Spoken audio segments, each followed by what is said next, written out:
Istri Husain alias Abu Hamzah terduga teroris Sibolga meledakkan bom bunuh diri bersama anaknya Rabu dini hari kemarin. Sementara di Yogyakarta, petugas menangkap seorang pria yang membawa bahan peledak ke Makobrimob Polda DIY.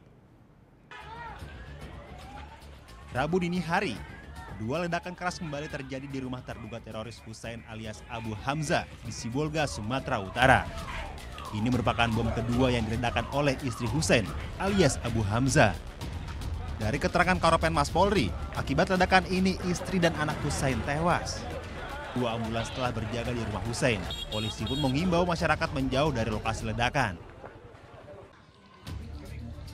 Tim Densus 88 Polri menangkap Husain alias Abu Hamzah Selasa sore di kediamannya di Jalan Cendrawasih, Kota Sibolga, Sumatera Utara.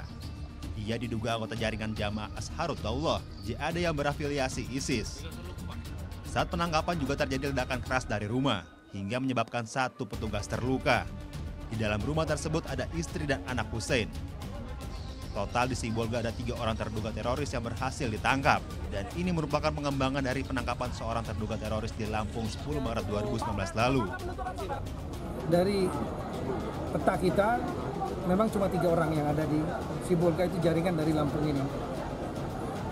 Mereka tidak ada hubungannya dengan pemilu, tidak ada hubungannya dengan pesta demokrasi yang datang. Memang mereka mau pemilu, nggak ada pemilu, ya kerja terus, jalan terus sesuai ideologinya mereka. Sementara itu, aksi teror terjadi di Yogyakarta Selasa pagi. Seorang pria mencoba masuk ke Makobrimob Polda DIY sambil membawa tas berisi bahan peledak. Namun petugas berhasil melumpuhkan pelaku setelah melihat gerak-gerik mencurigakan.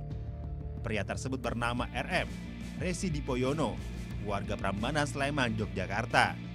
Aparat menemukan 35 butir peluru, rantai amunisi, 1 pucuk senjata magazin, pisau lipat, dan buku. Dari hasil pemeriksaan, petugas belum mengetahui motif pelaku. Karena sebagaimana SOP yang dilakukan atau SOP yang diterapkan di kantor kita adalah seluruh yang berkunjung ke kantor kita periksa, dan di dalam tasnya ditemukan beberapa bahan. Hingga Selasa malam, RM Resi Dipoyono masih diperiksa intensif di Polda Daerah Istimewa Yogyakarta. Tim Liputan melaporkan untuk NET. Oh, yang beneran. Iya, oke. Nah, udah kan nonton beritanya? Jangan lupa di-subscribe, di-like, dan juga di-komen ya akun YouTube dari Net Bali. Terima kasih udah subscribe. Yang belum, jangan sampai lupa. Di sebelah sini nih. Notifikasi.